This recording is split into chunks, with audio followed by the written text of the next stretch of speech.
Our argument is if the stock market goes down, it will further fuel the central banks into what they do best, which it will ultimately refuel gold. Not that it needs refueling because it's ahead of events. It knows what's coming. So I think a downturn in the stock market will not hurt gold and silver. It will help them. Just the opposite of what's happened in the last 72 hours. I think there's a point at which the gold and silver move will advance so aggressively that it will take breath away. Meaning, if you go back to 35 and gold goes back to 2,800 and people say, well, golly gee, we were wrong again. It's not the top. There'll be a point at which you won't just go up another couple $100 in gold or another $2, $3 in silver and then have another of these processes. You'll launch in some way that just takes breath away. This has been gold's year. The precious metal has been on a tear in recent months, outperforming many other asset classes by a landslide. Forecast project stock market gains of about 9.3% for the year. Meanwhile, gold prices have jumped by over a whopping 35% since the start of 2024 alone. Momentum structural analyst Michael Oliver highlights a shift in gold and silver markets after 3 years of stagnation, with gold in a narrow range and silver gradually declining. While addressing the prevalent skepticism in the market, Oliver mentions that recent declines have fueled doubts among some investors who quickly assumed the bull market was over. Meanwhile, central bank demand for gold has surged in the past 5 years, swallowing nearly 1 in every 10 ounces produced by the mining sector on official data, and running at perhaps twice that size on the gold industry's best estimates for purchases, including unreported allocations. However, Michael Oliver contends that if the stock market experiences a downturn, it could prompt central banks to intervene, thereby boosting gold and silver rather than hurting them. Technically, he anticipates a possible correction in the stock market, predicting it could drop by 10 to 15% in phases over several quarters rather than an immediate crash. In this environment, he sees gold and silver outperforming stocks, with gold up over 30% year-to-date and silver gaining even more. Gold has historically underperformed over the long run compared to market-linked investments like stocks and index funds. Although it's not as profitable as higher-risk securities, experts say investing in gold is best used for further portfolio diversification and a hedge against inflation. Now we present the clips of Michael Oliver's insights from his recent interview. Before we continue to discuss this, please subscribe to our channel and activate the bell icon for timely updates.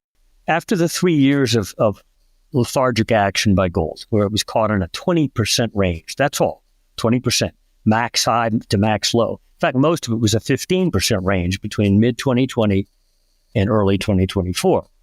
Silver and the miners staircase down gradually while gold went sideways. But once we emerged in March, the tone of the market changed, and of course, gold shot up nicely. Silver went from our breakout level was between 25 and 26 on momentum, when we shot up to 35. But in that process, you'll notice they continue to have these repeated sell-offs. Sometimes they last several months, April to May, June, July. In gold, for example, where it went sideways, silver corrected down, or several weeks, or recently just a very bad week. Now, there's a point at which this bull market will prove to the doubters, who apparently are constant out there. In fact, I've never seen such doubt as we've just had with the recent drop. I think everybody who's been a doubter has jumped on board. That was it. It's all over. One of the assumptions there is that the stock market goes down, gold and silver go down. Well, the stock market just went up big, gold, silver went down. Our argument is if the stock market goes down, it will further fuel the central banks into what they do best, which it will quickly refuel gold. Not that it needs refueling because it's ahead of events. It knows what's coming. So I think a downturn in the stock market will not hurt gold and silver. It will help them. Just the opposite of what's happened in the last 72 hours. So the recent drop did not break anything on even intermediate momentum, long-term momentum, nothing was broken or even jeopardized. Whereas everybody screamed, that's it.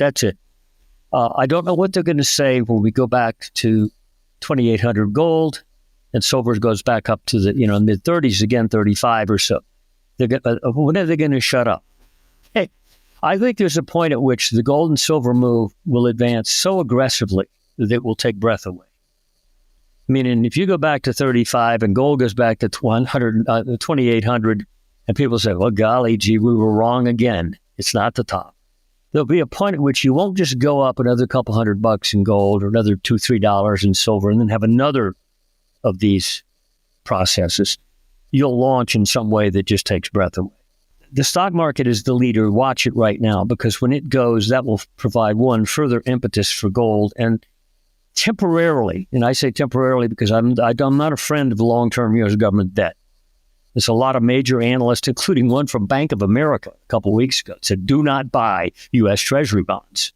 Okay, this is a chorus from very wise people.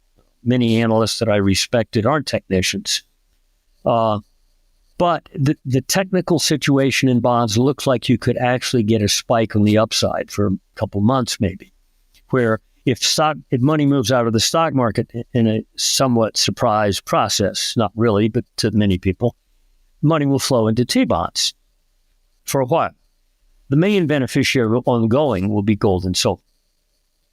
But right now, I think you've got to watch the stock market very closely. And as I said, as far as technical triggers, I won't get specific. We give that to our subscribers. But generally speaking, you don't want to go back down to where we were a week or two ago in price. That's only several percent below you. So if you do that, something's wrong.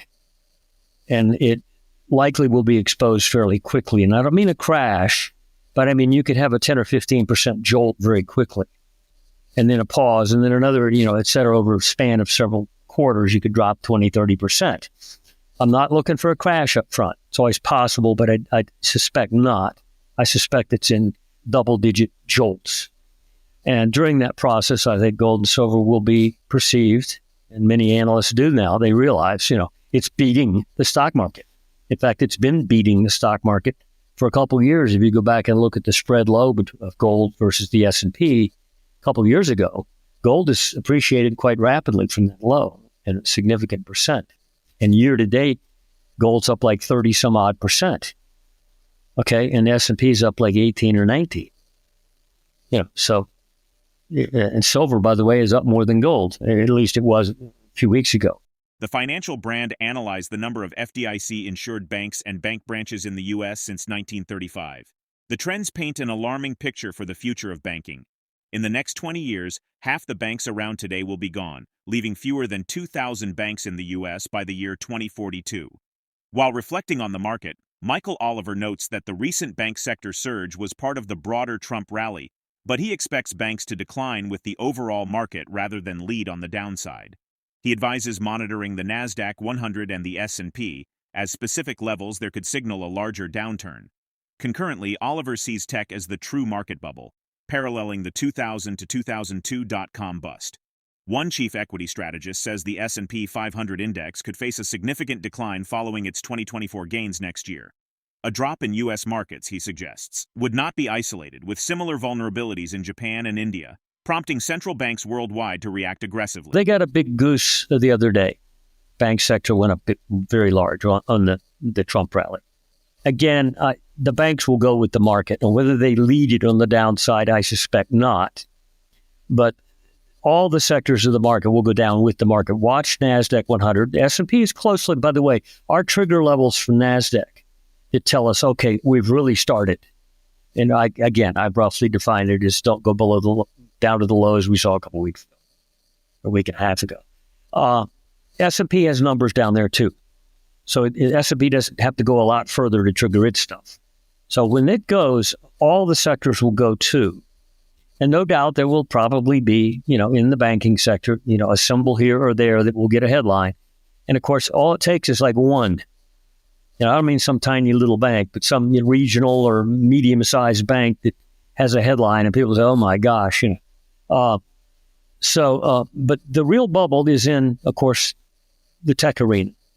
And I'm not saying that the tech arena is unjustified in the bullish outlook of how it's going to change our lives, no more than .com did.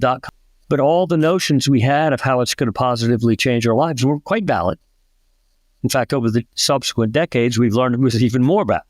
It really did change our lives in a good way. And so I can't argue that AI is invalid. It's just that it's overpriced. So even if it's as valid as people say, it's still a bubble. And, you could have a major regurgitation. And as it goes, so will the broad market. And also there's some other indices overseas that very much resemble ours, not Europe. Europe is not a bubble. China is certainly not a bubble. They're not even double the price they were in 2009. But Nikkei in Japan, again, monetary policy helped create that one. And the Sensex in India both look like bubble-type markets that are very much in sync with us in terms of how much do they have to drop to blow their structures. And I'm not talking price, but momentum structures. They're pretty much in sync. So this U.S. drop would not be isolated. Hence, the central banks of the world will go berserk. Given its strong upward trajectory this year, today's lower price may offer a strategic entry point, but many factors must be considered. After all, gold has historically shown resilience and an ability to grow in value over time, especially during periods of economic uncertainty. Analysts predict demand will keep increasing prices, with some expecting it to reach $3,000 per ounce in the coming months. Given the projected stock market corrections, do you think precious metals will continue outperforming stocks as a preferred safe haven investment? Drop your thoughts in the comment section below. If you find this video informative, don't forget to support our channel and turn on notifications to stay informed about our latest videos. See you in the next video.